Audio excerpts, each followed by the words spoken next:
On this edition, I'm going to talk about Dana White's recent comments about the main event on UFC on Fox 4. Now, Dana White's come out recently and said that the winner of the main event on the UFC on Fox 4 card between Shogun Rua and Brandon Vera will receive a title shot against, well, whoever the winner of Jon Jones versus Dan Henderson is. Now, let's look at this, okay, is the fact that, one, I can understand that, Shogun Rua could most definitely receive a title shot if he is to win this fight, okay? He's coming off the fight of the year like Dana White said.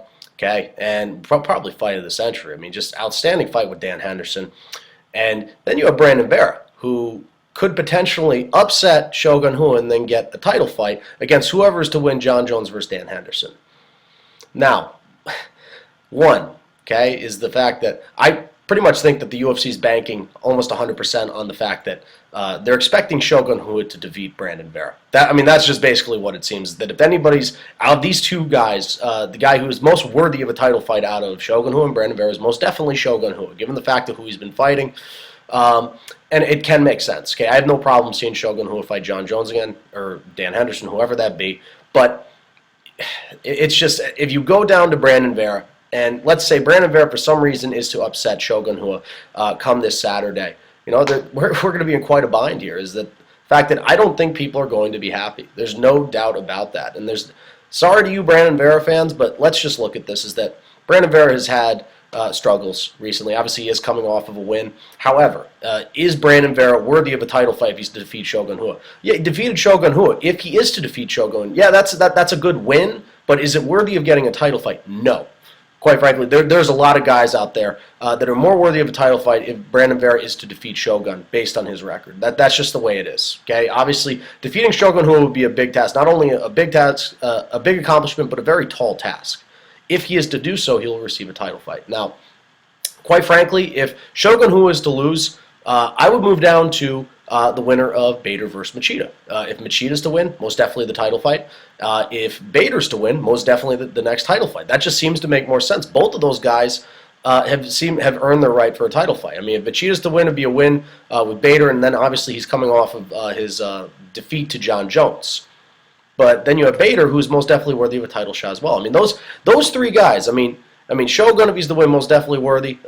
Then Machida or Bader. But then you go to Brandon Vera. It just does not seem to add up. I mean, you have guys out there that aren't even fighting right now that have a better resume and record to prove themselves as a top contender or worthy of being the next top contender or title fight. I mean, let's look at the line. I mean, Alexander Gustafsson could most definitely, let's just say things go completely crazy, okay? Shogun Rua loses, something happens like it's a bad fight between Machida and Bader. Why not give the next title fight to Alexander Gustafsson, who would most definitely bring forth a more entertaining fight than Brandon Vera? And I hate to discredit fighters' abilities. I just, quite frankly, I think Gustafsson is the better fighter than Brandon Vera. I think he poses more of a threat and problems to Jon Jones or Dan Henderson than Brandon Vera is. That's just the way it is. I just don't understand this. If you're talking about the right to top contender, obviously Dan White said, "Oh, it's gravy or it's icing on the cake for Brandon Vera if he is to win this fight." It's just that's the event you're going to sell: Brandon Vera versus the winner of Jon Jones or Dan Henderson. That's just what main event are you going to sell with that? I mean, people will tune in and watch, but that's not the fight that people want to see. Obviously, you can't always keep the fans happy, and matchups need to happen, all this other stuff, but.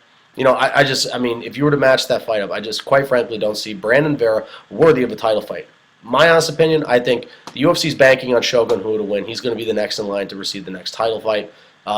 That's just the way I see it. If Brandon Vera is to win and they say he's going to get the next title fight, if it is to push forward, it's going to receive a lot of ridicule. Brandon Vera fans are obviously going to be happy, but I think down the line, I don't think that fight's ever going to materialize, to be quite honest. I think they're going to find another replacement. But if they are to stick to their guns and by their word, well, Brandon Vera's to upset Shogun Rua. He's the next in line for the title fight. So that's just my 2 cents. Sorry to you, Brandon Vera fans. That's just the way it is. Is he worthy of a title fight? No.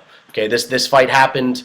The Shogun Rua Brandon Vera matchup happened because Shogun Rua versus Glover Teixeira never materialized and happened as a fight. So Brandon Vera is not worthy of the title fight.